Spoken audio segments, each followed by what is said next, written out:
Welcome to the Randomizer podcast. Why don't we just jump right into it, man? You can Cool. kind of Yep. tell us all about who you are Yep. and what you're doing. Want to hear it. Cool.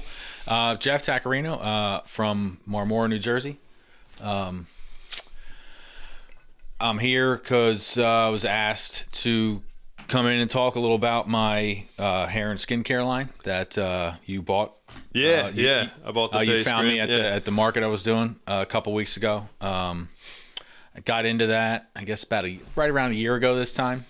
This wasn't like some lifelong dream that I wanted to have, hair and skincare company. You know what I mean? It just kind of started out as as a gag, really.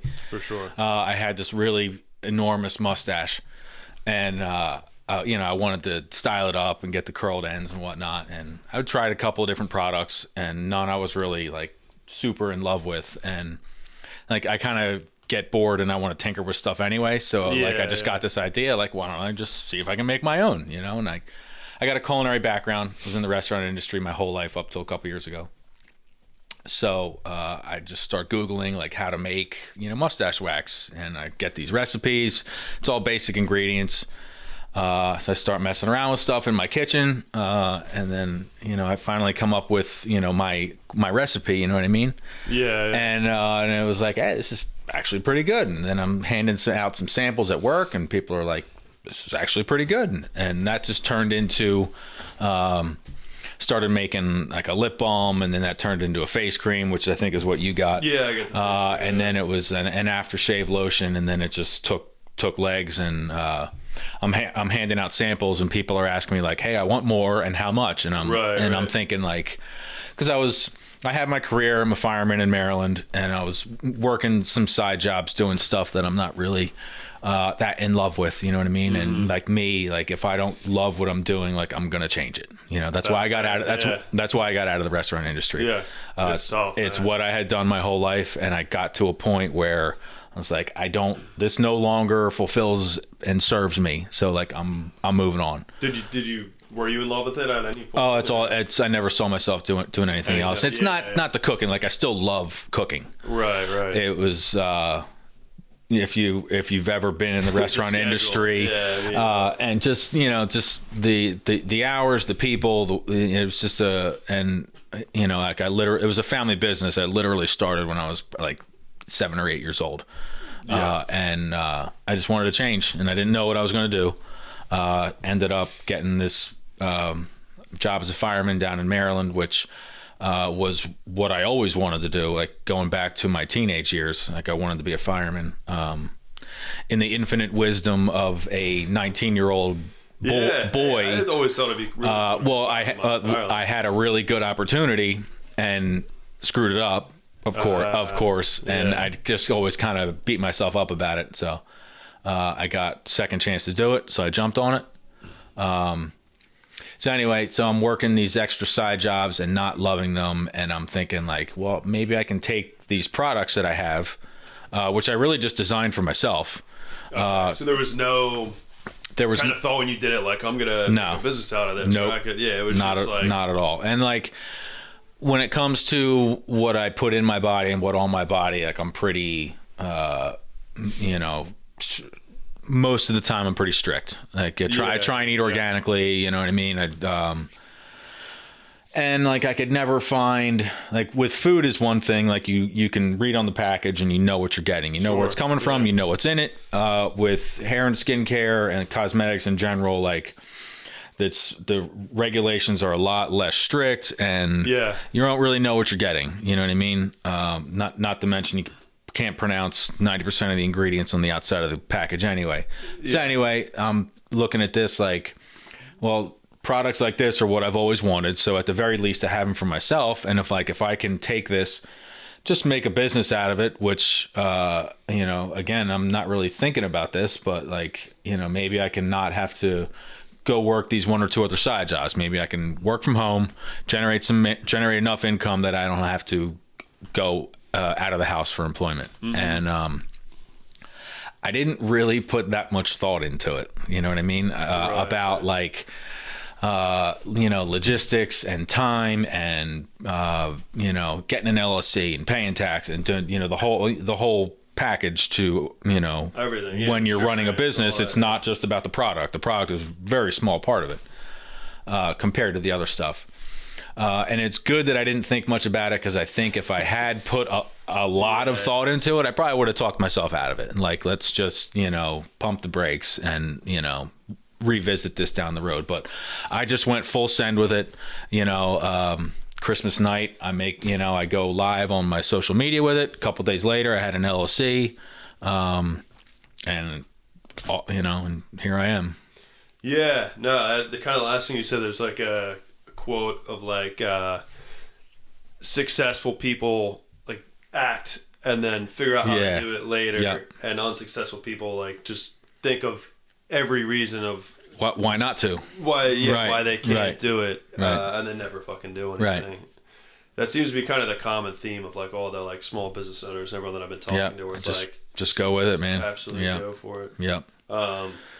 So it was a mustache wax. Started out as mustache wax, wax, lip balm. That evolved into like a hairstyling cream, face cream, body cream, aftershave lotion, which I have here. My essential aftershave lotion, and a beard oil. Yeah, it's my beard oil right there. And again, all this stuff like I make myself. Yeah, like I'm making it in my kitchen, 100% all natural ingredients. I get grass-fed tallow from this. It's like a farm co-op in Wisconsin. They send me the tallow, and then I blend it with other. Just high quality oils, butters, waxes, shea butter, hemp seed oil, black cumin seed oil, lanolin, like all stuff that is just really, really fantastic for your skin, your hair, and then no chemical fragrances, no petroleum derivatives, nothing like that. Only pure essential oils for scent. Everything's pretty neutral, like. I started the branding as like, this is gonna be just for guys, you know what I mean? And then I was like, well, I didn't want to just pigeonhole myself into half a market, you know what I mean? So, sure. My branding screams like this is stuff for men, you know what I mean? And I've run into that issue like at markets like where I saw you, where women walk by and they see the sign like this, saving the name Brass Tacs is kind of like a manly, and like if you see my sign out front, it says handcrafted tallow products, and I'll have women come in and say, you have tallow products, and then they see my setup and my sign and they go, oh, this is just for men, and I go, well, not really, right. And I usually, a lot of times, I end up, selling them something. So I'd say probably, a quarter to a third of my customers are women, which is definitely more than I expected to begin with. Yeah. So, feedback's been really good. I know one thing I take from the restaurant industry that I know with this in what I'm doing is my products have to be consistent. I have to, like that face cream you bought at the show, like the next time you get it, you're expecting the same thing. And you know what I mean? Just like in the restaurant industry, you go get a sandwich at some place and you go a week later and you order that same sandwich. It better be the same exact sandwich. You don't have to be the best, but you have to be consistent. Look at McDonald's. I was about to say, what I mean? McDonald's, they're not the king of good ingredients, but it tastes exactly the same you're going to get a shit burger every time. But you know what you're getting. You know what I mean? You know what, and that, yeah. Yeah. So, when did you start it again? I started dabbling with making the mustache wax like mid-September last year. Okay. So you're new. You're still very new. And then I went live Christmas night of last year. Oh, okay. So it was I mean, within 4 months of starting the wax, like I had a full product line. Like I was, driving my wife insane. She'd come home from work. Yeah. She'd come home from work, and I got stuff all over the kitchen, and the house is smelling like 17 different essential oils, and I got tallow and stuff all over the kitchen. She's like, what is happening here? I'm like, I'm just right. I was gonna do this, you know what I mean? But because like once I got the idea in my head, like I can do something with this, like it was just you weren't stopping me. Right. Yeah. That's awesome, man. So it's all done just in your actual kitchen right 100%, now. 100% done by like I assume if you keep going and continue expanding. I hope that's the hope. You would go to like a commercial kitchen. I mean, like there's a buddy of mine has a he makes his own hot pepper jelly. Okay. And he does a pretty decent volume, like bigger than he can do in his kitchen. Yeah. And I think he was telling me like what's his business called? Low-Tex Lip Licking. You should definitely. I'll give you his. I'll give you his contact info. He'd be a good. I've known his name's Andy. Yeah, Andy Low-Tex. Sure, we went to high school together. I've known him forever. He'd be someone good to have on your show too. Yeah.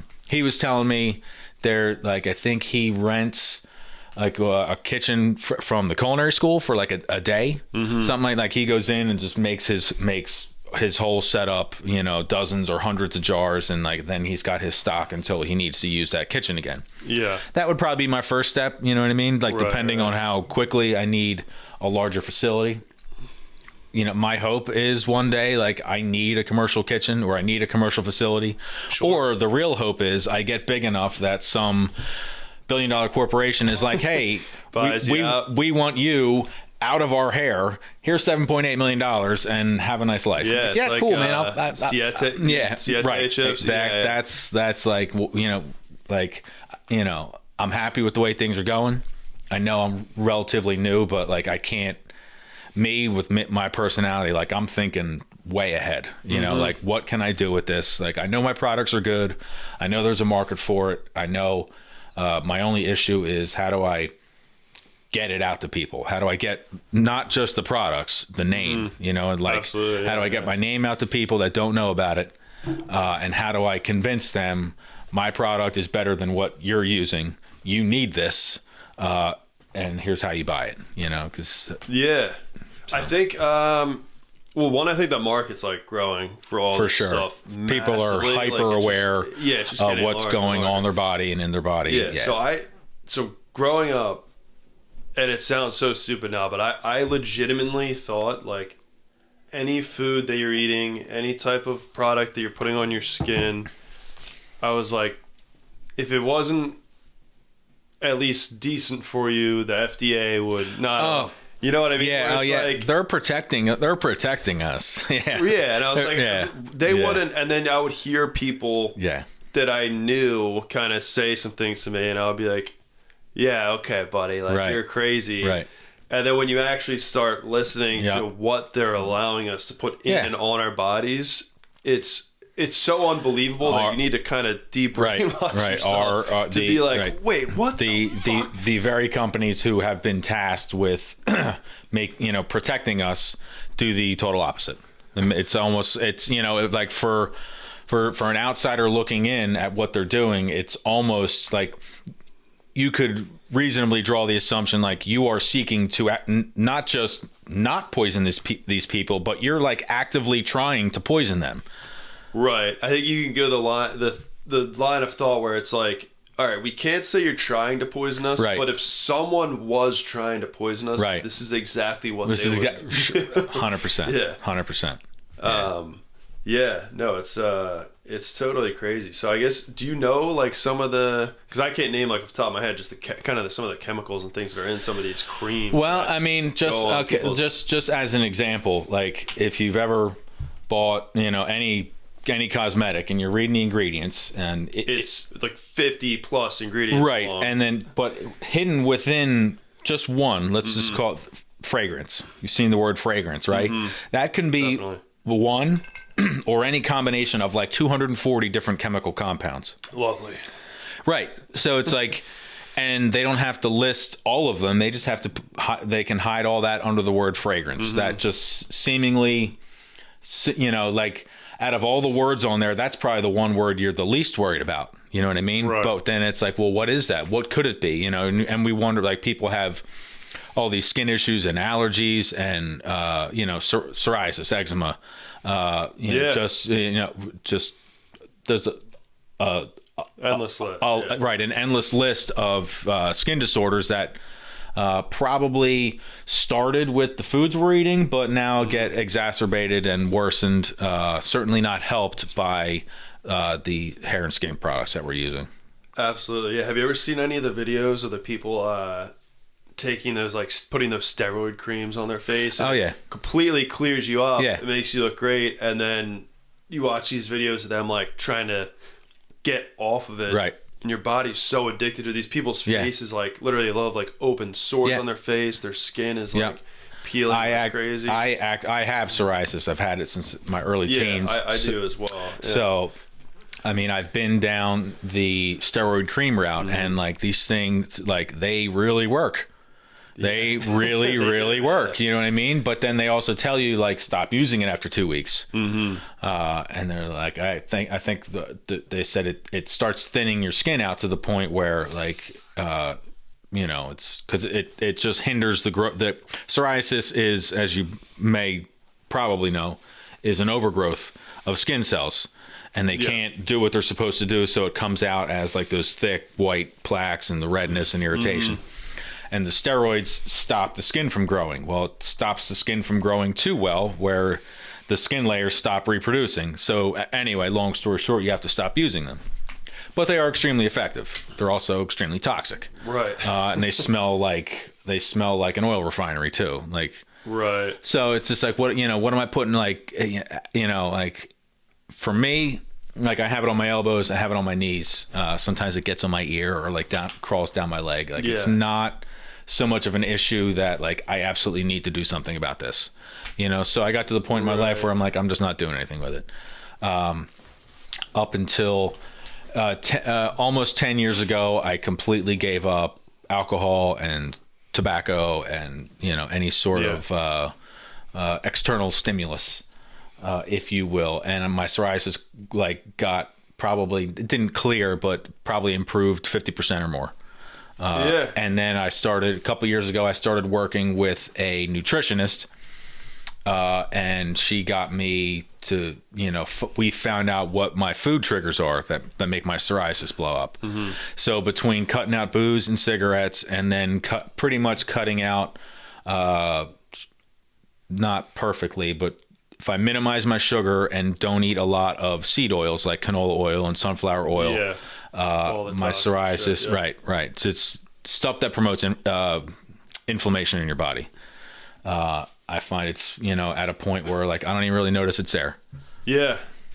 So I get it on my face really bad. Yeah. It's pretty clear right now, but I mean, you can probably see a little bit of red and stuff on here. I mean, as I drink this glass of bourbon. Everybody's triggers are different too, though, no, alcohol. I can definitely, if I do like does. a big weekend of drinking or something, it's flares terrible. up. My dandruff gets horrible too. It's bad. But I kind of have a theory that people like us are like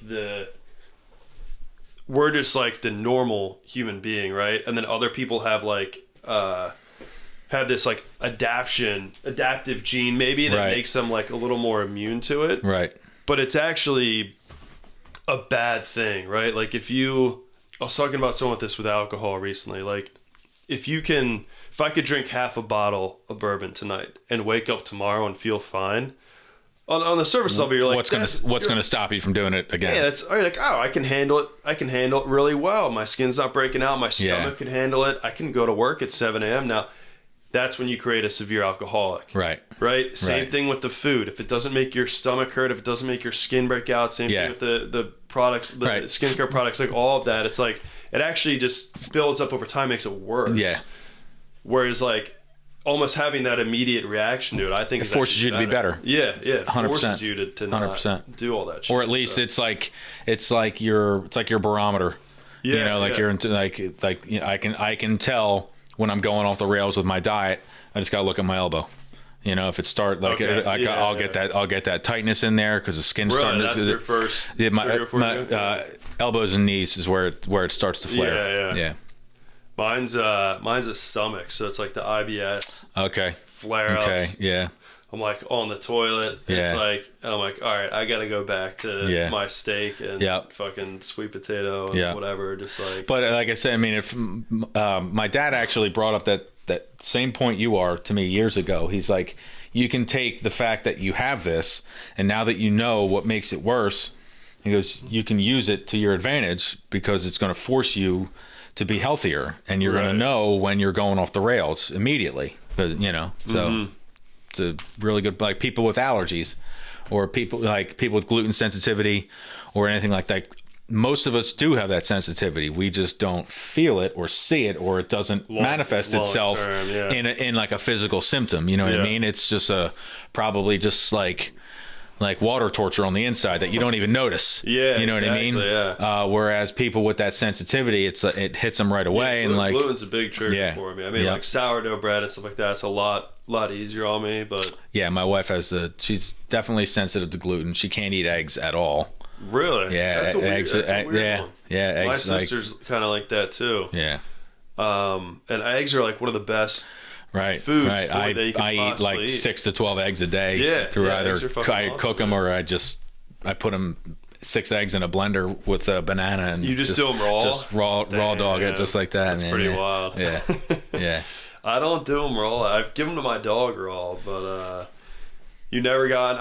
I've had like some egg white like cocktails or whatever. Oh, okay. Not really. I've heard a lot of like the health people that I listen to say the whole salmonella thing's like total bullshit. It is. I'm still like, I've been still too much of a pussy to start eating. No, I get it. I mean, it's as from someone with the culinary background, the salmonella would, if it's present, it's only going to be on the shell. Yeah. And any eggs you're buying in the grocery store have been washed and rinsed or washed with a sterilizing solution and rinsed. So on the inside of the egg, there's definitely nothing. Even if the laying hen has salmonella, there cannot be anything on the inside. It just just can't. And the salmonella, does that come from like the chicken shit or that's something? Just it's a naturally occurring bacteria in the chicken. That's just on the chicken's body. Like to them it doesn't mean they're sick. It's just a naturally occurring, and then like some have higher levels, I guess, depending on. The chicken can have salmonella, be like a healthy chicken. Then 100%. Okay, 100%. What was I gonna say? Do you know? Do you know if you can like wash an egg shell like off on the sink? Will that get it off or? What do you mean? Like, say there is salmonella on the shell, could you just run the 100%, egg under? 100%. Like, if you're worried about that, just run it 100% under the water. Yeah. Get it out. Yeah. Okay. But like all the eggs you get in the store, they've been rinsed with a bleach solution. You know what I mean? So anything that was on there definitely is not. Yeah. Definitely. They rinse the eggs in bleach? Yeah. That doesn't sound great either. Well, the I'm 100% with you, but the magic of chicken. Yeah, the beautiful part about an egg is the shell itself is so like, protected. It's right. Like nothing's until you break it, nothing's getting in, nothing's getting out. Yeah. You can store your eggs in a pretty nasty environment and it's not going to get into the egg itself. Right. You know what I mean? So what's your wife's sensitivity to? She just gets like an allergic reaction? She gets like violently ill. Wow. Yeah. That's crazy. Yeah, it's unfortunate. And this was recent too. Only the past couple of years just kind of came out of nowhere. Oh, really? And it developed slowly. Like every time we would have eggs every morning, you know what I mean? And then slowly she started, And she had eggs her whole life? Whole life. She's a teacher, so she's always out the door early. On the weekends, we would have eggs, and she started noticing, like on the weekends, like I'm always feeling like a little sick. So anyway, she went to dietitian, and they started, doing food isolations and narrowed it down to eggs. And now it's like even worse. Like if she has it, like she gets violently sick. It's weird that she like developed it over time. Yeah. You're getting my conspiracy mind going. Oh, I know. Like Bill Gates talking about like the vaccine that makes people allergic to meat and stuff. I got my wheels turning. I have my ideas of where it came from. Yeah. Yeah. Okay. A little jab. Because it's not. Yeah, I do. I could get into it, but we'll save that for another show. I was gonna say, we can get into it. We cannot get into it. All right, yeah, we got a little side there, but I did want to ask too about like the actual process of like you making. Yeah. You told me a little bit, but of like when the tallow comes in? Do you have to like do anything to purify? No, it comes in. It comes in the farmer co-op. They raise the cattle. They harvest. They dry render, which doesn't. There's wet rendering and dry rendering. Wet rendering keeps it at a slightly cooler temperature, but it also adds moisture to the fat, which increases the chances of introduction of bacteria, mold growth down the road, et cetera, et cetera. Some people say wet's better. Some people say dry's better. Wait, which one do you do again? Sorry, dry render. Okay. There's no added water to the fat. They render it. I think they triple render it. Means that it's just they melt it and cool it and let it solidify, and then scrape off any impurities, skim off any water, melt it again. Do that 3 times. So it's as pure as you can get. Anyway, so then like I developed recipes for all my products. For example, like my aftershave lotion starts with tallow, then witch hazel, lanolin, shea butter, hemp seed oil, rosehip seed oil, black cumin seed oil, chamomile oil, calendula oil, and essential oils. I take most of those. Again, I developed all the recipes just through a lot of trial and error, which was very frustrating, very not cost effective, because like I learned to make test batches in very small amounts because I'm thinking like, oh, this is going to be great, and I got a bowl full of stuff, and then I make it and I'm like, wow, this is fucking terrible, you know what I mean? And like I just gotta like, and like I want more than anything for this to be good, but like at this point I'm not even thinking like I'm gonna sell this. Like I want this for myself, and if it's not 100%, like I'm not going to use it for sure. So I ended up throwing a lot of stuff out down the road, a lot of trial and error. I take take everything, put it in a bowl, melt all the whatever it is, butters, oils, waxes, in like a double boiler, and then once it's melted, add anything that needs to be added to it after that, like the essential oils for scent, which everything's got its own scent to it. I have my my recipe book, which started out like nice and neat and organized and clean, and now it's a mess, and I got stuff scratched out and notes, and there's like puddles of from spilled oil and charcoal stains on there, and it's a mess now. But like if anybody else was looking at it, like they would not know. But for you they wouldn't know what to like. I don't even know what these numbers are. Like there's numbers, but there's no measurements. You know what I mean? If someone stole the recipe, right? It's like this is the official like Brass Tacs secret book that only makes sense to me. You know what I mean? So anyway, I mean it's not unlike cooking. Put a bunch of stuff in a bowl, melt it down, whip it up, and then in the jars it goes. It's pretty now that I know what I'm doing, now that I've done it all so many times, like I can make a batch of this aftershave to fill 30 of these jars in like an hour. Nice. That's awesome. It has a nice like texture to it as well. It's like a nice little whipped. Thank you. There's again another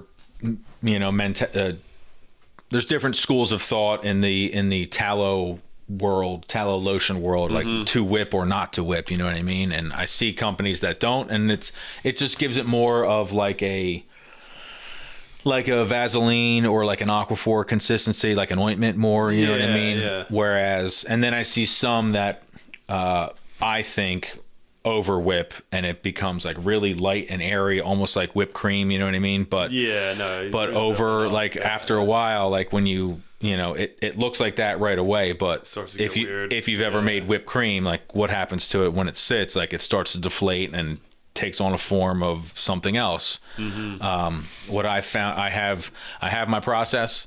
I'm happy with it, and like if I open up this jar of aftershave in a month or two, it's going to look it's not going to look any different than when I just made it. Right. The things are, they're a little sensitive to heat. Like if I've had to, when I was mailing stuff in the summer, I had some feedback from customers like, hey, I think this kind of melted. Because it's fat. It's gonna melt. It's fat and it's oil, and once it gets to probably 90 to 95 degrees, it's going to melt. It doesn't make it bad. It's just going, like, once it melts and then cools, it's going to lose that like silky texture that you saw with your face cream, and it's going to be more just like an ointment. Like, not bad, just not the texture.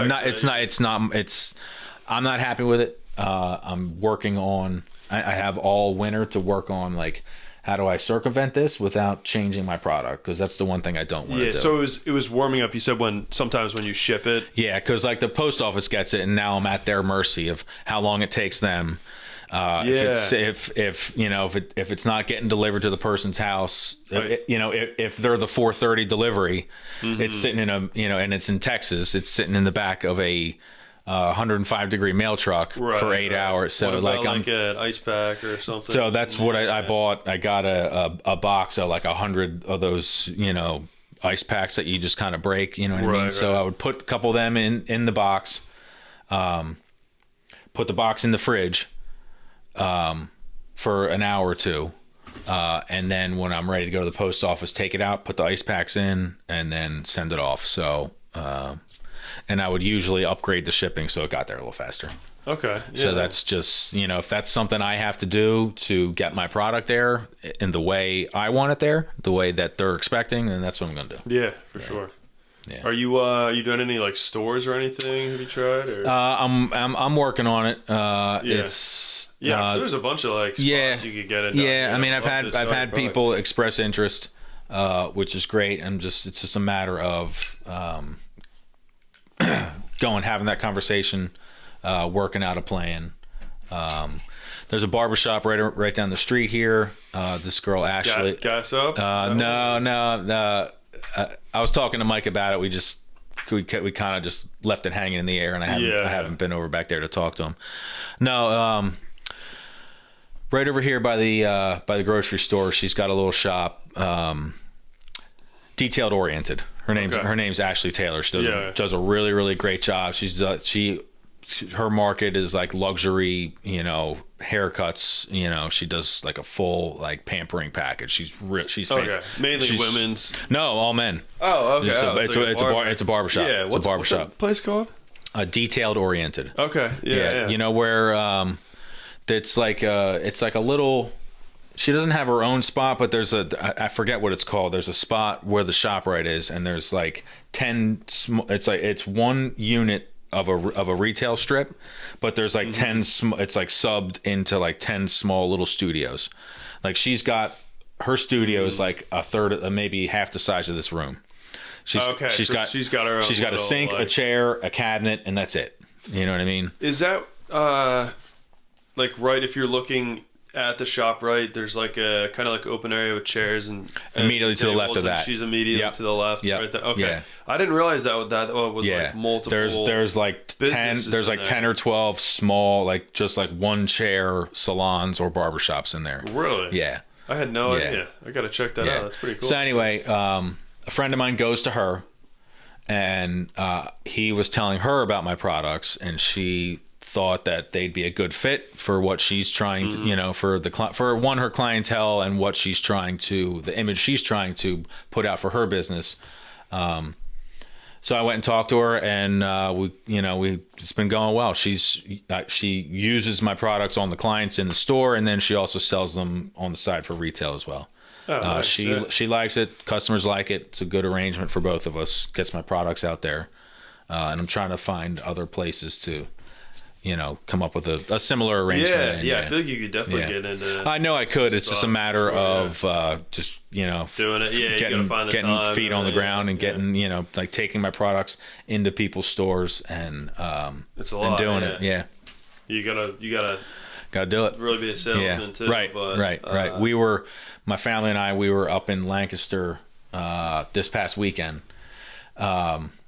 Just having a family day, and I'm walking through town, and there's this store, and it's like, if I could like have AI generate a store where my products would be sold, like this was it. It was like a strictly store for men, clothes, just all sorts of like little, just all sorts of stuff for guys, but really, really high end. And I was like, hold on. I went in and looked, and they have a table of all, shave soap, aftershave lotion, face cream, all that kind of stuff. So anyway, I stopped and I talked to the guy, and I said, I see you have that over there. I said, just, I have this. And I gave him my card, showed him the name of the business, sent him a link to the online store. And I said, if you're ever, wanting to make a change, or add products, like, I just wanted to be in the conversation, Can you kind of tell us why, like, tallow is so good for your skin? Because I feel like there are still a lot of people that are like, isn't that beef fat? Like, 100%. Why would I put that on my body? Like, right. That's right. It's gross. It's gross. Yeah. Right. Like, I, probably a couple years ago, I probably would have said the same thing. Yeah. Like, what? Like, that's crazy. You know what I mean? But the history of tallow is up to 100 years ago, and before. Tallow was king in the hair and skincare world. It was abundant, it was readily available, it was cheap, and it's extremely effective. The fatty acid profile of tallow pretty much matches your own skin's exactly. So it's rich in vitamins A, vitamins D, vitamins F, vitamins K, which are all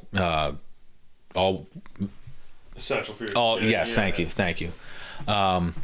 It's not greasy. It's not going to clog your pores, which is a misconception that I hear. All oils have a rating on what's called the comedogenic scale, and it's a rating from 0 to 5. 0 will not clog your pores. 5 definitely will. Right. Tallow's a 0. Really? Like, it won't clog your pores. And any of the other oils or butters or whatever that I mix with my products are either 0 or 1. So not only will they not clog your pores, but they may, and I only say may because the 3-letter agencies hate when you say will. It may help clear your skin, which is feedback I've gotten from some of my customers who've used even just the moisturizers, but I have an oil-based charcoal cleanser that a few of my customers have said, like, this stuff's amazing. It cleared my skin just in a couple weeks, which just tells me that, like, 1, my products are good, and 2, like, there's definitely something to this. Yeah. Yeah.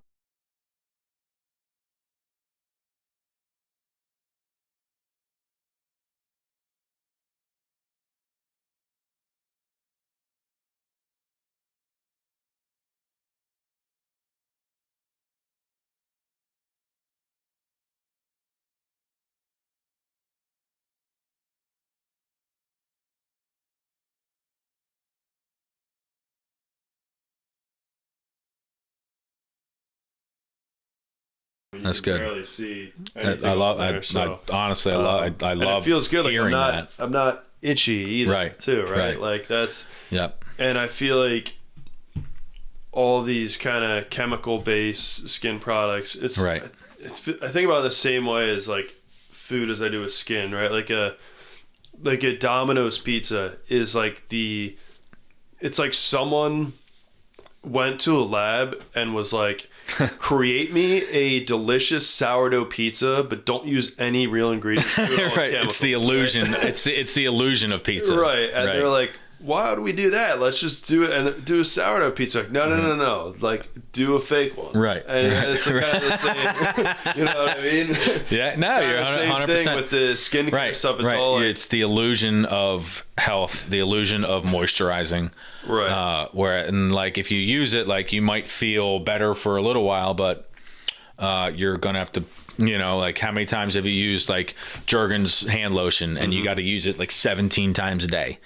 Or like a tube of chapstick. Like, I talk to people all the time.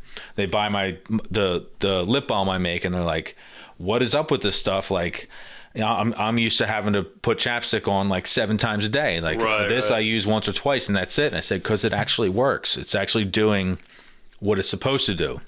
Yeah. The oils present are getting into your skin. They're moisturizing. They're hydrating. They're conditioning, and then the beeswax in there puts a protective layer on, stops the moisture from getting out, stops the air from getting to them, and drying them out. So it works. It works the way nature intended, without any of the BS ingredients that you really don't need. A lot of these ingredients that you see especially in food too, which is to me even worse, but especially in hair and skincare, they're all byproducts. These petroleum companies, chemical companies, agriculture companies, through their manufacturing process, they end up with these byproducts of their main manufacturing process that they need to get rid of, and it's going to cost them money to get rid of. So they have these million-dollar scientists on their payroll who go, hey, hold on a second, you can take this and put it in here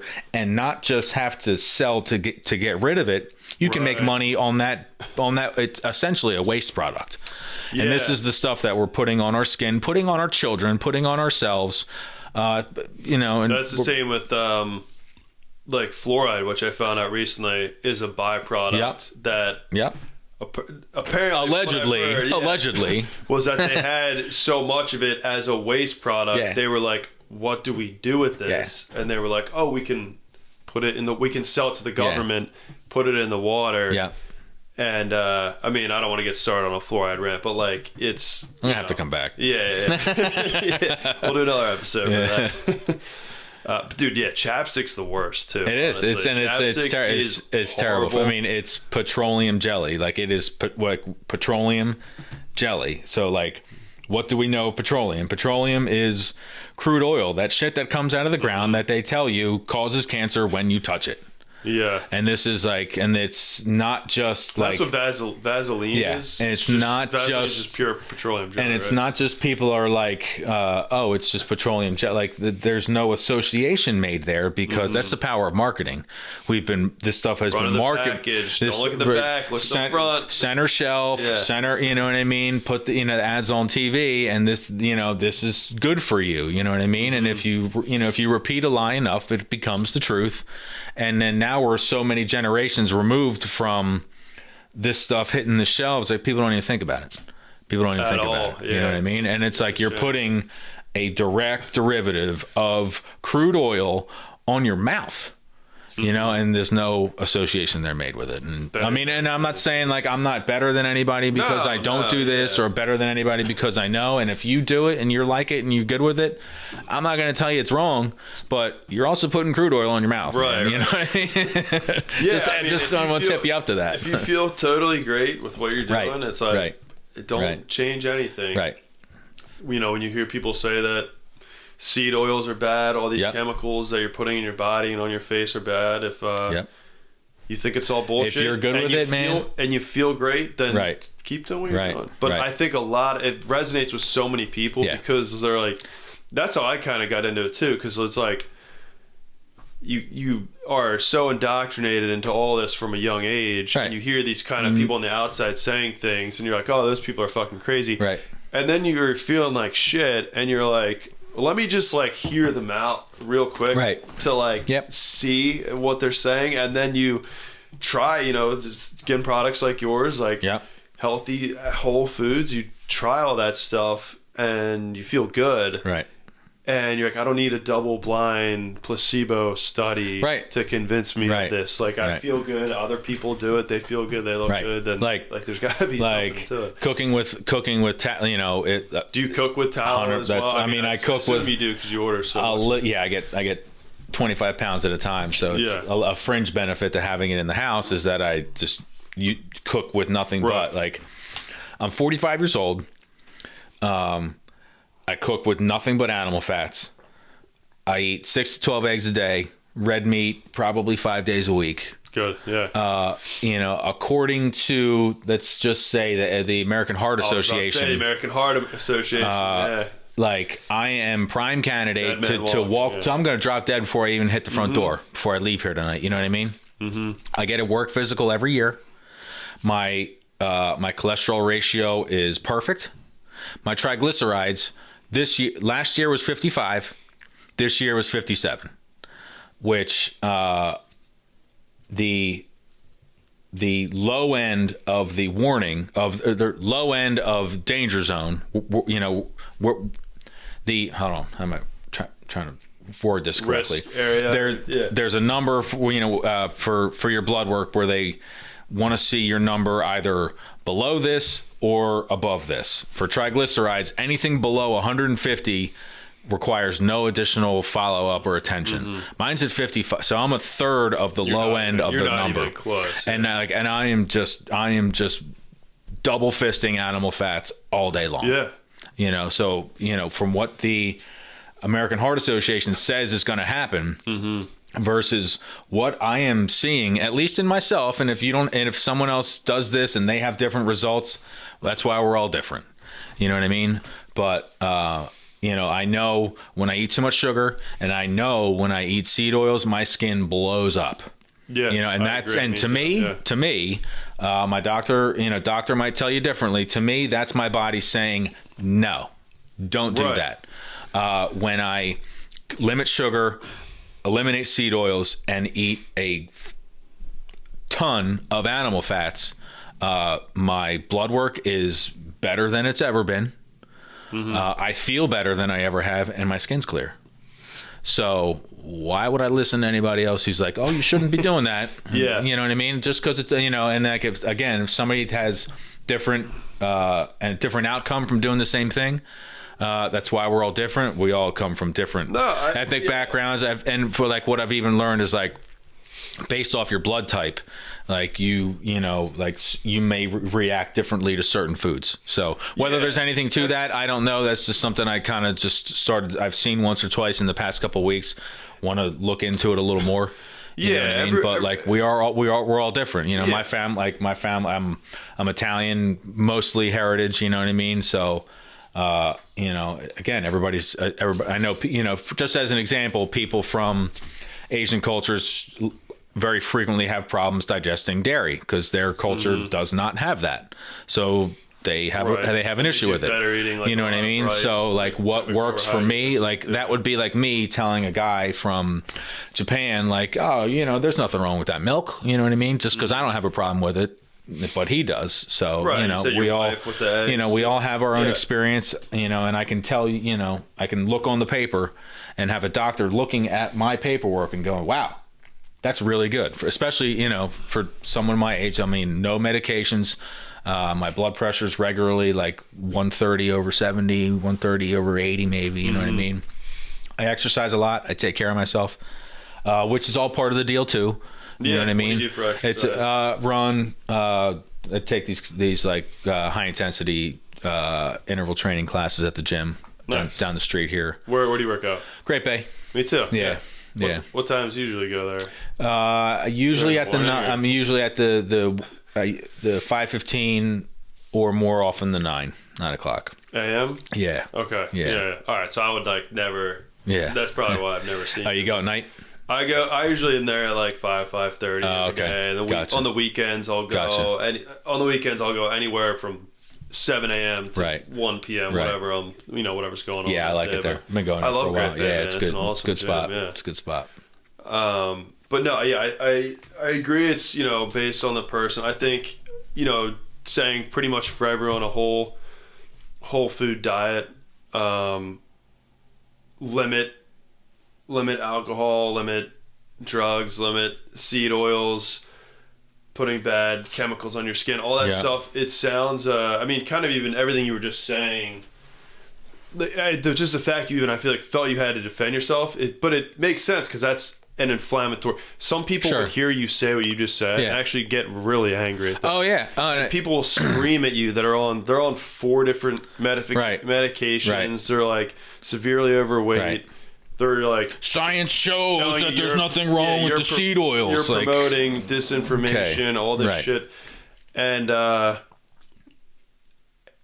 the only thing that they ever have to fall back on is like the double-blind placebo, and then these organizations like the American Heart FDA says, or AHA says, or whoever, NHA, all of them. I mean, it's If it wasn't good for you, they wouldn't sell it. Like, Right, okay, tell that like tobacco, like tobacco was good for you, 80 years ago. Right, and the sugar companies, they say, they're doing the same thing now that all those companies were doing then. Right, when they made, in the 70s, it was, everything's going to be low fat now. Mm-hmm. So they start taking the heart healthy fats out of food and start substituting them with sugar.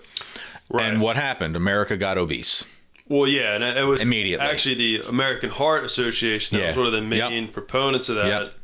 They're the ones that say butter, tallow, ghee, they claim all extremely unhealthy for you. They claim vegetable oil is amazing for you. Canola oil, which is vegetable, which is fun fact, industrial lubricant. Like you can run them like you can put canola oil in a diesel motor, and that fucker's gonna run. Right. Literally, yeah. That was sorry. Sorry. Dropped an F-bomb. That's all right. I've dropped like 5 more. It's all right. It's if you look at I'm sure you've seen like the process of how seed oils terrifying, are made. Man. It's terrifying. It's actually horrifying. And the fact that they're even allowed to call it vegetable oil is insane. Yeah. I mean, there's a restaurant, I won't name drop them, around here that promotes on their menu everything cooked in 100% vegetable oil. Right. As a good thing, and I think there's so many people that it's vegetables. It's vegetables. That's you just vegetables. Smash some broccoli. Well, that's collect the oil from the broccoli. And that's like we're so far removed from where our food comes from that people don't know like what vegetables are you getting this oil from. You know what I mean? Like how do you get oil from things that aren't meat? Like you have to press them, like olives, nuts, etc. Like you can press broccoli all day long under the most intense hydraulic press you can find, and you're not going to get I promise you, you're not going to get a dry. You're not going to get a drop of oil out of there. 8,000 rapeseed seeds to get like a drop of oil, and the process for that, where it's not this stone ground expeller press, like they take the seeds and the product and they soak it in hexane, which is again petroleum company think fuel. They soak it in hexane, which then separates the water and the fat from whatever it is there. The fat rises to the top, and they skim it across, and then it goes through several heating, purifying, bleaching, deodorizing, all of those processes multiple times, and then they bottle it and sell it to you. So it's been oxidized, bleached, deodorized, soaked in hexane, and then this is what we're feeding to ourselves. But this is you want me to feed this to my children? I don't want to. I'll kill you, motherfucker. I'm not gonna say live what I would do to if that was a person coming into my house and trying to feed that to my child. I'm not gonna say what would happen there. Right. You know what I mean? But but when I don't want to, when I'm the one that makes a conscious decision on not wanting to do this for my family, not wanting to put these things on my skin, I'm the crazy one. You know what I mean? Yeah, and that's just where it's and I don't know what happened. It's not like there was one thing that happened to me along the way that changed my mind. You know what I mean? This was it was a very slow thing. And I just started going, veering off of down that mainstream path. But the further I get from that mainstream path, the less I want anything to do with walking it. Mm-hmm. You know what I mean? I agree 100%. Yeah, it's you listen to Paul Saldino? Yeah. He people consider him pretty extreme because he pretty much just eats mostly just red meat and meat fruit, and eggs and butter and fruit. And fruit, honey, and he kind of advocates for following that lifestyle if it makes you feel good, and people think that he's crazy, but he just made a video yesterday where he's kind of walking through the grocery store and he's putting just kind of the standard American diet of bullshit in his cart. And he's like, you guys are all calling me crazy. Right. He's like, this is what people are fucking eating. He's like, which one of us is more crazy? Right. And that puts it into perspective where it's like, you do judge a guy like that. You're like, oh, maybe he's going a little too far with it, right? But you never say that about the person with the standard American diet. Right. In like their cart. Like you see the person pushing the grocery cart and they got six cases of Diet Coke and Kraft mac and cheese and Cheetos and Tasty Cakes and Ho-Hos and Dunkaroos and Dino Nuggies and like that's normal. Normal. You know what I mean? Like to me, that's insane. To me, it's insane. Completely fucking insane. Yeah. I've tried to cut as much of that out as I possibly can, and when I do have stuff, I'm not lying to myself about it, right? Like I will eat. Yeah. Usually it's like the weekends for me when I'll eat bad food. But when I eat it, I'm like, this is like. I'm not deluding myself. Like I'm doing okay. Like I'm going off the rails here, but I'm gonna pick it back up. Yeah. But I also know I'm like, this is terrible for me. Like I'm not making excuses about it. So. Well, it's good to hear that you definitely like live. I try. I mean, again, I know, perfect. No. Yeah, you almost hate talking about it because then someone sees you eating French fries at a restaurant. Oh, I got you. Seed oils, motherfucker. Yeah. But like I go to work and I'm in a firehouse with anywhere from like 5 to 12 guys. And we're all cooking on a budget. I might not be cooking that day. So like I can either bring my food or I can just eat what everybody else is eating. Most of the time I just eat what everybody else is eating. And then, like I say, I control what my family and I eat within the confines of the 4 walls of our home. Yeah. You know what I mean? And I try and make good decisions outside of that. Could I do better? Absolutely. Could I pack a lunch every day when I go to work? Absolutely.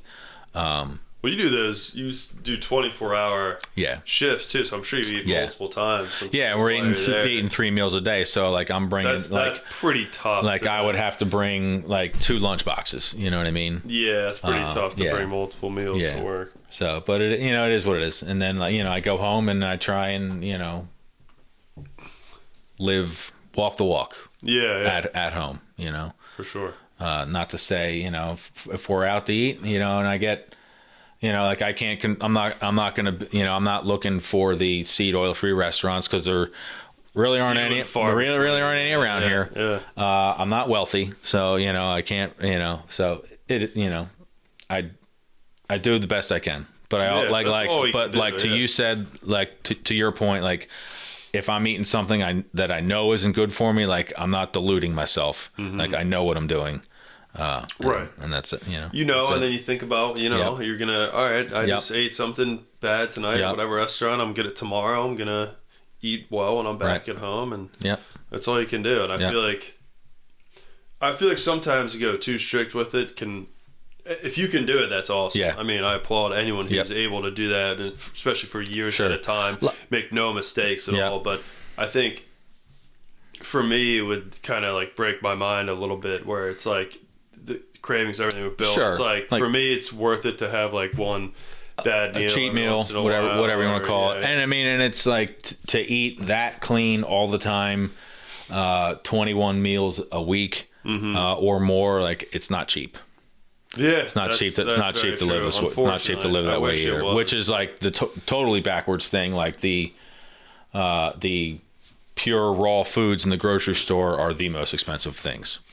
Yeah, I mean, especially if you want to like actually get the best quality stuff, like making sure that you're getting grass-fed beef every time. Yeah, making sure for the chicken that you're getting air-chilled organic chicken. The eggs, making sure you get. I mean, the best quality egg is like pasture raised plus organic egg. That's like a $12 cost. $12 a dozen is $1 an egg. You know what I mean? Exactly. Like, and I'm doing 6 to 12 eggs a day. My oldest, he's if he's with me, he's eating 4. My youngest, who's 5, he's eating 3 eggs. You know what I mean? So on a heavy egg day, we're almost at 2 dozen eggs a day in the house. Yeah, so it's not cheap. Yeah, it's hard to keep. You know what I mean? But also like within the walls of my home, like like I need to know like that my family's has the absolute, best that I can realistically provide.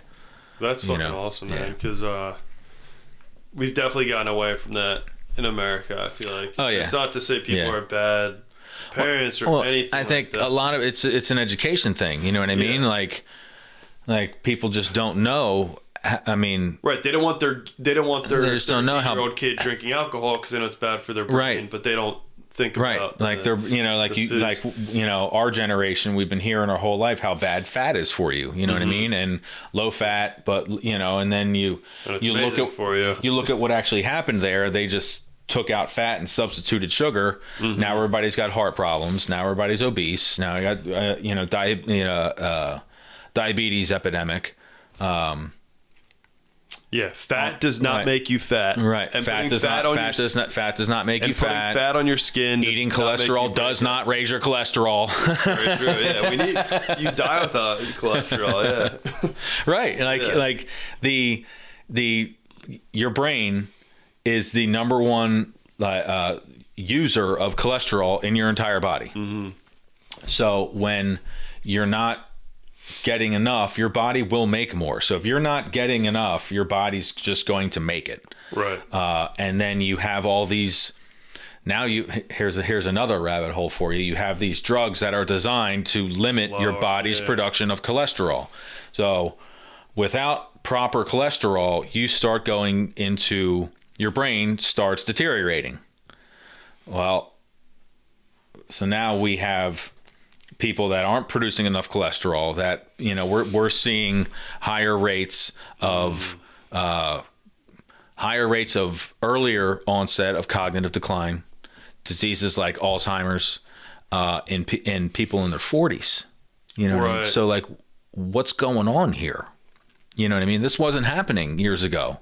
Yeah, it's totally bizarre. So like, some people are calling Alzheimer's diabetes type 3. And I'm not saying that this isn't you take away cholesterol and you're going to have Alzheimer's when you're 40. I'm not, but like we have earlier onset of diseases that we didn't see in people until they were in their 80s or 90s. And like, I'm a fireman, I'm an EMT. Like I see people in nursing homes in their 40s and 50s, and it's like not just because there's nobody to take care of them, but because they need around the clock care for physical or mental issues that again you weren't seeing in people in their not even in their 70s a generation or two ago. So what the hell is going on? Right. So like but that's the thing, like just by asking the question, what's going on here, people like us are labeled conspiracy theorists. Right. Conspiracy theorists, lunatics, you don't know what you're talking about. Where's your degree? You know what I mean? Like, so, but I mean, like you said, I mean, I'm no health expert, but I think these are the types of questions that we need to be asking. Just got to be asking these questions. Why are the rates of these types of diseases skyrocketing? Yeah. Why are autism rates skyrocketing? Skyrocketing. Like, I don't know. There's things that seem like they may be the cause, but why are we not like really why is it so bad to just ask a question? Right. You know what I mean? Like I want to ask a question and I want an answer. You know what I mean? And it's like genetics isn't good enough. Like we're not getting we are never being provided with answers as to why this stuff is happening. You know what I mean? Yeah, I agree, and I think that's why there's so many people like you, like creating small businesses like this, because they're just taking matters into honestly, their own that's all it was. People care.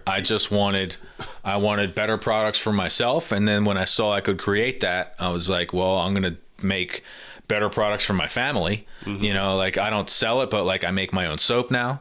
Right. So you do sell. I thought you do sell this soap. I sell it at the markets. I was gonna say. I thought I saw. I don't sell it online because there's.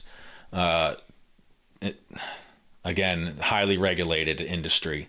Okay. I don't play by the rules when I sell my soap. So I'm not selling it. I'll sell it at the markets, but I'm not going to put it online. You can't. Yeah. Okay.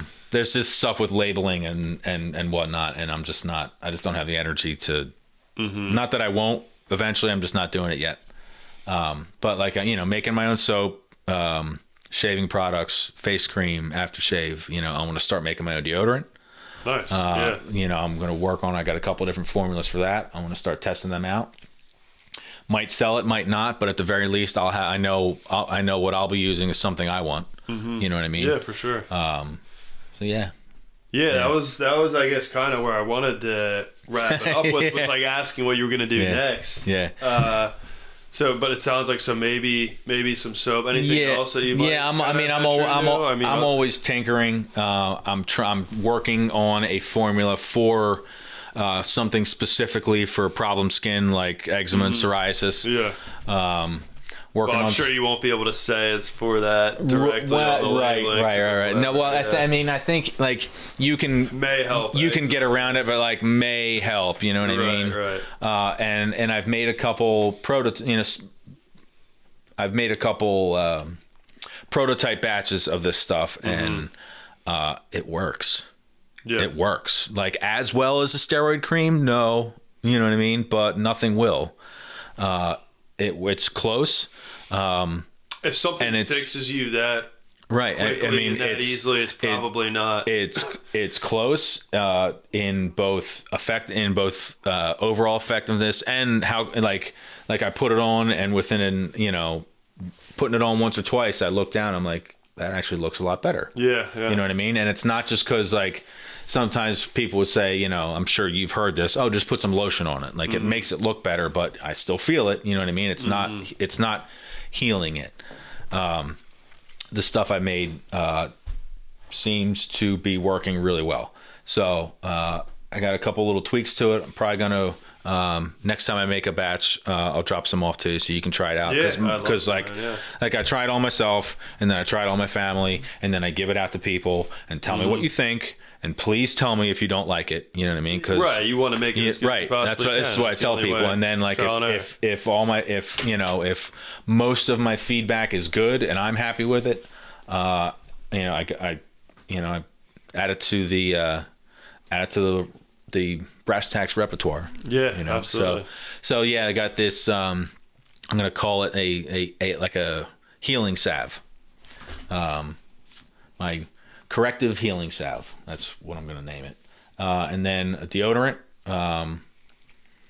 What else? A specific eye cream, and like this is another one I got to tweak the wording on, but a hair growth serum, because you can't say something's going to regrow hair. Right. Not just because of the 3-letter agencies, but if I sell you something like this will regrow your hair and it doesn't, like I'm giving you your money back. Right, you know what I mean? So, or worse, so I got to figure out how what I want to call that.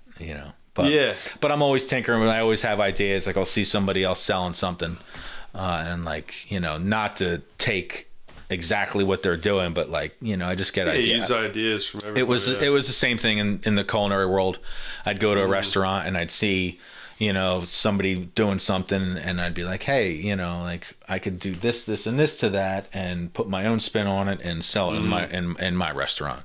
You know what I mean? Yeah, for sure. So it's all the same thing. Like there's nothing totally revolutionary and groundbreaking with what I'm doing. I'm just taking what the earth has provided for us, it's making my own formulas with it. Maybe millions of years old, honestly. Practice that you're bringing it back to. Yeah, like there's tallow companies, or that their tallow products are 100% tallow, and tallow is absolutely fantastic. You know what I mean? And they probably have great products. I look at it as what tallow is, what tallow has, and it's are there things you could add to it to make it like more, what do we call it, like more full spectrum. And that's what I've done specifically. Let's just just for an example, the face cream that you bought, like I added rosehip seed oil to it. Rosehip seed oil is very rich in vitamin C. Vitamin C is going to tighten your skin, brighten your complexion. Tallow doesn't have vitamin C in it. So add a little bit of add a percentage of rosehip seed oil to that. You've now added that vitamin C, so you've boosted the effectiveness of that tallow cream. You know what I mean? Black cumin seed oil is great for puffiness, redness, problem skin areas from inflammation, like the psoriasis that you have on your face, like the black human seed oil in that fundamental face cream is going to help with that as well. Because that's something a lot of people suffer with. Yeah. At the very least, if you use it in the morning, it's going to get the circulation going in your skin. It's going to get the bags out from under your eyes, help with the dark circles, stuff like that. So there's like in the face cream, there's shea butter, which is slightly different fatty acid profile than tallow. So it's going to again fill in some gaps there. There's a percentage of lanolin in there, which is lanolin is the oil from sheep's wool, which we'll just call it it's like a supercharger for the softness of your skin. You know what I mean? It's just Okay. it's really, really going to condition and moisturize. Great in the dry months for dry skin, really like for hair and skin, just makes it like so soft. But the issue, I had to tweak my formulas with that because lanolin is the one thing I use that sits higher on that comedogenic scale, the clogging pore scale. Okay. Yeah. So I got to keep the percentage of that low enough that so I can still tell people this isn't going to clog your pores. And to date, all I've heard is the exact opposite. Like, not only is it not clogging my pores, it's actually clearing my skin. Yeah. So. And that's what I said. I feel the Yeah. same way. I feel good. like you put a lot of thought into the product. I mean, I already bought some, but Yeah. you're selling me on it again. Right now, Oh, good, honestly, man. good, Sure, yeah. good. I'm if the customer's happy, I'm happy. Like, I know my products are good. I'm happy with them. If nobody buys any, like, I'm still going to keep making them for myself and my family. You know what I mean? Sure. But knowing, like, I've always gotten, I think, coming from the restaurant industry, I've always gotten a really deep sense of satisfaction. Like, if I make something and somebody enjoys it, You can be proud and they of it, tell me yeah. about it, like, that really makes me feel good. You know what I mean? Absolutely. And I think it's not just the product here, it's the reasoning behind it that I get the most satisfaction from. Like, this isn't going to resonate with every customer out there, but the people that want something like this are going to come get it, and for them, like, I know, like, we might be totally different, but there's one common thread that we have, is that we want better for ourselves, for what we're putting on our skin. And if I give you this and you come back and you're like, that stuff's awesome, like, that's all I need to hear. It really makes me feel good. 100%. Yeah. So I guess we got to close it out with anywhere, like any markets or anything like that you're doing next or the near future. You want to just tell people like where they can. I mean, at the very end we can do your, you can restate your company website and all that. But if you have any markets or anything that you're doing anytime soon. I had a really busy summer, September and October with doing markets. I'm kind of chilling, getting cold now, chilling a little too, bit yeah. in November. Excuse me. I'm trying to get in for one, not this weekend, but the following. I know I have one coming up on the 29th of November. Okay, awesome. I totally it's up near, near Deptford area. I totally forget. Okay. I totally forget the name of the place. I'll drop it in. I'll put a little text blurb. But tell me after, it's gonna be. I'm gonna have it on my Instagram.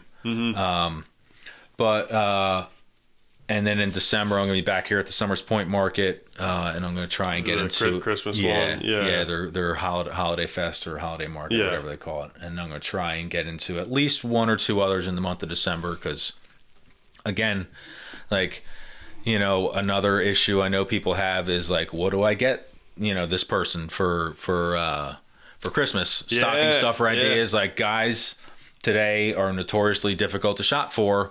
I think most people are in general, because with the advent of the internet, like, anything we want, we can just go get ourselves. So, like, you got a good gift idea, and then you talk to the person like, oh, I just got this, and you're like, well, shit, that's what I was going to get you. But great gift ideas, That is a good you can gift get too, yeah. you can get all my a small jar of all my products for under $20. The vial of the beard oil is $15. Yeah. Do you do any kits or anything? Or I have like combo packages on my site. Okay, cool. There's the facial care package. You can get the face cream, charcoal cleanser, and lip balm at a discounted rate. There's a shaving package, which is the shave soap, beard oil, aftershave lotion, and I think a mustache wax too. Again, all at a discounted rate. There's discount codes that I have out there. If you check out my Instagram, go back through some of them, you can find them. For sure. Anytime if you get 3 items, use discount code buy 3, and you get one of those at 50% off. Nice. Which is a pretty good deal. You know what I mean? That's awesome. And again, I know people see this jar and they're like, wow, that's $20. But like you probably found with your face cream, like how much do you need? You need like a really small amount. And one of the things I wanted to bring up was I think on the jar it says use sparingly. Right. Yeah. That's when I read that. I was like, oh, this guy is legit. Like, because the standard American marketing. Apply liberally. Apply liberally. Right. Right. All of this. Apply liberally 17 times a day. Exactly. No, like I tell you, use sparingly because one, you don't need to use a lot. Mm-hmm. And two, like if you do, like it just kind of feels like heavy and greasy on your face, and you're not getting any added benefits by putting more on there. So like, just use a little. If it costs me money down the road, like I'd rather have a long-term customer. Like you just said it right there. Like this guy's legit. Like I'm in this for business now, you know what I mean? Of course. Like I would love it if you bought one of these every day. But the fact is, like, one, you're not going to. Two, you don't need to. Mm-hmm. And I know like that legitimacy, that authenticity, that honesty is going to be like, you know what? I'm going to go back to that guy. And I'm going to tell people about that. 'Cause like, that's what, it's not just you, but like you tell your girlfriend and she tells her friends and you tell your friends, and then it's like, am I going to get all those people? No, but if I get one, one person brings me one person, where does that put me in 5 years? Puts me in a really, really good place. Word of mouth marketing is very slept on. It's actually 100%. Very important. Yep. Yeah. Well, dude, I love all this. It's good stuff, man. It's good stuff. Last thing, I've kind of been asking most people that come on recently, kind of just a message of inspiration for anyone who's looking to do something similar, like start a small business or do their own thing for work, whatever it is. Like start something up. What do you have to? Just do it. Yeah, just do it. Like I said at the beginning of the show, like if I had thought about this for any longer, like I probably would have talked myself out of it. And, this isn't without its own set of headaches and stress and worry, you know what I mean? And like, sometimes I go like, why did I even start this? You know what I mean? But I know like I'm doing a good thing. I'm heading in a good direction. I don't know what's going to happen tomorrow. You know what I mean? Yeah. Like I could, but what do you have to lose? You know what I mean? Like that's kind of how I got into the job I'm in now. Like I thought I'm 43. Like, am I going to what am I going to do? Like, just starting a firefighter career now when guys my age are retiring. And it's like, what do you have to lose just by trying? You know what I mean? Like, and specifically with this, if this didn't work out, it would have been a little bit of money, a little bit of time, but I tried and I learned some lessons along the way where maybe down the road there's another venture and I can take bits and pieces. This worked, this didn't, that was a good idea, this wasn't, and start putting that together. You know what I mean? Because, like I said, I don't know where I'm going to be with this tomorrow, next week, next month, 5 years from now. But I know no matter what happens, I'm better off because I started this, win or lose. So, like I said, if there's one thing, just if you're thinking about something, just fucking do it, man. Just do it. What do you got? Hell yeah. Just do it. I love that. That's awesome. Yep. That's been a common theme too. Kind of. Just do it. Most people said that too. Yeah. Yeah. Because like you can talk yourself out of really, really good ideas just by waiting a little too long. You know what I mean? Yeah. Yeah. Just do it. Just do it. Just do it. Just like you did with this podcast. Like, I'm just going to do it. Exactly, Just man. going to do it. We got to lose. Exactly what you said, too. But also, like, if you're worried about what people are going to think of you, it's like, who gives a shit, honestly? Yeah. And you damned if you do or don't. Because, like, if you do it, they're like, oh, he's crazy for starting. Mm-hmm. And then if you don't, it's, oh, you could have had, your own business, or, you could have had your own podcast, or, you could have made, so in the court of public opinion, you're never going to do it right. Do what works for you. At the end of the day, you got to look yourself in the mirror and be able to tell yourself, I did it for this reason, or I didn't do it for this reason, and you got to live with that. Yeah. Absolutely. Well, dude, thank you so much for coming on. Thanks for having me on. This was good stuff. We got awesome. I think we scratched the surface of a couple other things there. We're gonna have to come back on and dive a little deeper in. Dude. I'm here for it. Yeah, thank you, Jeff, for coming on. Absolutely, my pleasure. If you want to just say it one more time, like where to find you, your Instagram handle, and your website, and then we'll call it that. Yeah, you can find my online store, www.brasstacs.shop, BRASSTACS.shop. My Instagram, brass.tacs, and you can message me directly through there. I'm a one-man operation. If you're messaging on Instagram, you're going to be talking to me. If you order through my shop, like, I get the notification on my phone the second you order. I'm going to send you a text or an email saying, hey, I got your order. Thank you. Confirm the address. And then I'm going to, you'll have your order shipped out within 2-3 days, sometimes the next day, sometimes same day. If I'm on shift, it might take me an extra day or two to get to you. I'm not Amazon. You know what I mean? But, and every time you order from me, 1, you get my gratitude. 2, you keep my business going. 3, like, it sounds cheesy from a small business, but like, you're helping me feed my family. That's not a shameless plug. It's just, but that's the kind of thing this kind of thing the country was built on, and I think we've gotten really far away from that. And I love supporting small businesses because it's just turning that needle just back a little bit in the direction I think we kind of need to go. 100%. Yeah. Support small business where you can. Hell yeah. Your product's great, man. Thank you. Appreciate it. Coming on. Really, man, my pleasure. Had a great conversation. Same. All right. See you, bro. Thanks, everybody.